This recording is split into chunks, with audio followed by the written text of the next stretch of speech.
Okay, so we're going to go into a bit of a deep dive on Heaven 6 tonight. Now, I know that I'm not showing you absolutely everything that you can do from Heaven 6. There's plenty of other options that I had scribbled out on my whiteboard, but I figured this is going to be enough to keep you busy for quite some time. And oddly enough, I'm not going to focus too much on different footwork patterns and all kinds of fun stuff like that. As long as you learn to drop your body weight and kind of turn with this cob mechanic like we've been pushing, that's good enough for me for this video. Today's video is going to be mostly on different ways of moving your arms and swinging these strikes. Now, if you'll remember, Heaven 6 is a member of the siniwalli family. Siniwalli meaning to weave. As we're weaving, I'm going to poke my dog here. As we're weaving, we are going to take our hands and we're going to weave them. Your right hand is over the top, then your left hand is over the top. So you need to learn how to weave your hands together. It's called Heaven 6 because the tips of your sticks are all pointed to the heavens, right? So we're going to work this inward, backhand, and backhand.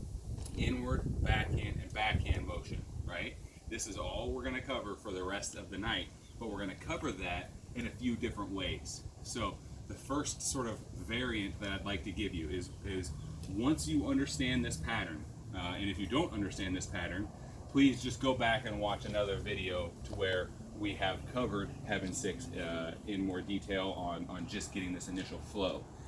If you already have this initial flow and you can do this without too many issues, then I guess my dogs are being weird. So if you can do this pattern without any issues, then this video is for you. First thing what we're going to cover is we're going to cover the concept of slashing and thrusting. So I can slash all 6 motions, right? So there's 1 slash, 2 slash, 3 slash, 4, 5, and 6. I can thrust all 6 motions. There's 1 thrust, 2 thrust, 3 thrust, 4 thrust, 5 thrust, and 6. 1, 2, 3, 4, 5, and 6. I can now do the same sort of matrix just like with our high-lows with slashes and thrusts. So I've already done all slashes and all thrusts. Now I will do 2 slashes and a thrust. Slash, slash, and thrust. Slash, slash, and thrust. 2 thrusts and a slash. Thrust, thrust, and slash. Thrust, thrust, and slash.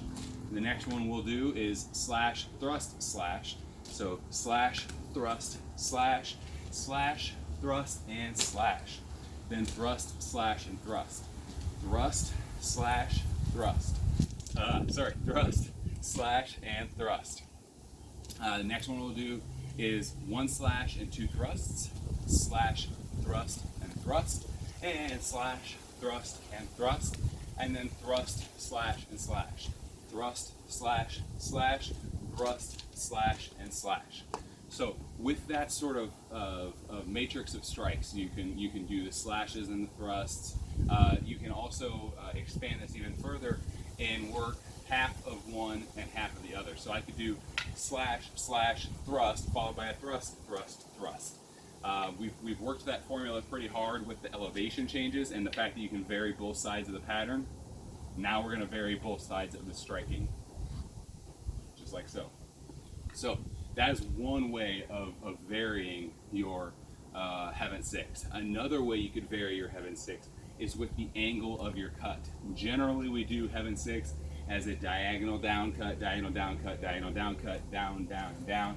Sometimes you'll see it as down, down, horizontal, down, down, and horizontal. But for right now, I want you to think of this as your 6 directional footwork, or your Scala pattern plus a lateral triangle. So when we work through our star pattern, so we have the X, and then you also have the lateral line and the vertical line. So what we're going to do is we're going to cut our Heaven 6 all diagonals. All diagonals. Diagonal down, diagonal down, diagonal down, diagonal down, down, and down. Then we're going to do it all horizontals. Horizontal, horizontal, horizontal, horizontal, horizontal, horizontal. Then we're going to do diagonal ups. Diagonal up, diagonal up, diagonal up, diagonal up, diagonal up, diagonal up.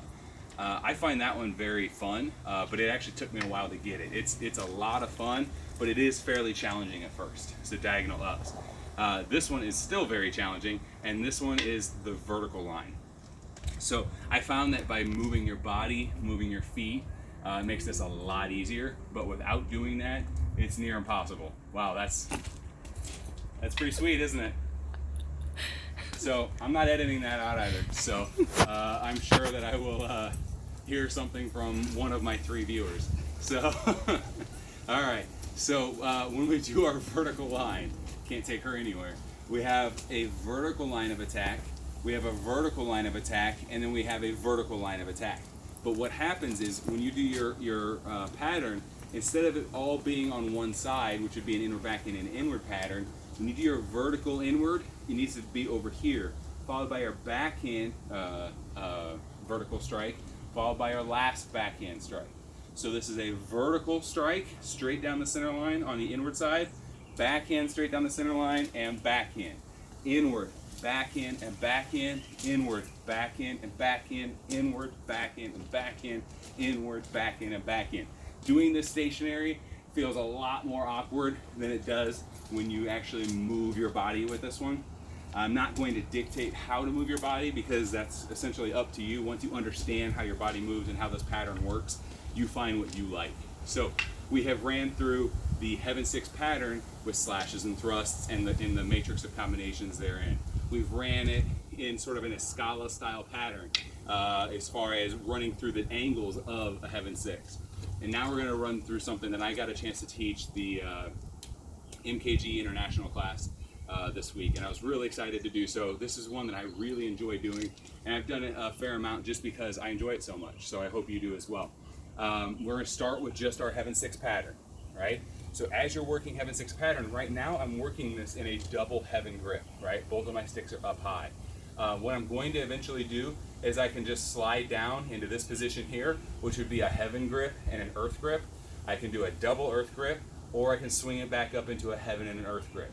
Now there are a lot of different ways of transitioning the sticks, and there's something to be said about the fact that this is a training drill. This is not how you should expect to be able to drop your stick and swing this around and not get caught in the middle of it, right? This is a training drill. This is a coordination drill. Everything changes when you're hitting a tire with it. Everything changes when you're hitting a bag with it. And everything definitely changes when you have somebody hitting back, right? This is a training drill. So, I hope I wasn't unclear. We have our Heaven 6 pattern going. As we're working our Heaven 6 pattern, we're still going to keep this pattern going, but the idea is to slowly start to transition between our grips. So what I have found is it's easiest to switch as it's on this far side. So this will go here. Now I keep this pattern going. Bug in my eye. Keep this pattern going just like so. Inward, backhand, backhand, inward, backhand, backhand, inward, backhand, backhand, inward, backhand, backhand, inward, backhand, backhand, inward, backhand, backhand. Right now I'm all in the Earth position with my sticks, just like so. And then as I am transitioning, again, I like to transition after a strike. So I don't like to transition right before it's in use. This comes through generally on the far side, because, or on the near side, because that tends to help get that momentum. When I'm switching from Earth position into the Heaven position, I like switching it from this downward inward. So as I'm bringing this downward inward strike, I like to swing that back and back, inward back and back, inward back and back, inward back and back, inward back and back. I'm going to keep this pattern going. I'm not going to speed the pace up. I might move my feet around, and as I'm doing this, I just keep switching the sticks off and on at my own pace without really thinking about it. I'm just trying to keep this going. The reason why I like doing this in double Earth or in this sort of pattern of just constantly switching is because it forces your body to turn more. When you're just running through Heaven 6, a lot of times you can end up getting kind of lazy with it, and I'm just using my arms and I'm running through the motions. But when I'm in this double Earth position, it forces me to really turn around and get this mechanic down again. So again, just swing through inward back and back in, inward back and back in, and as you see fit, start to switch your grips back and forth and back and forth, and as you do, you'll start to feel a little bit more comfortable with your movement, and you'll start to incorporate the feet. But again, this can just switch at any point in time. You just start driving your hands further down the stick or further up the stick. You just move them along, and you keep this pattern going. So, that being said, That was a deeper dive on Heaven 6. Like I said, there's a lot more we can cover, but I thought that that would be a great way to kind of not only tie together this international class that I had covered yesterday, but also just get you a little bit more information on ways and shapes you can create with your sticks with a pattern that you might have thought you had down, right? Yeah, I've got Heaven 6. Well, have you tried it this way? Well, then you don't have Heaven 6. So thank you very much.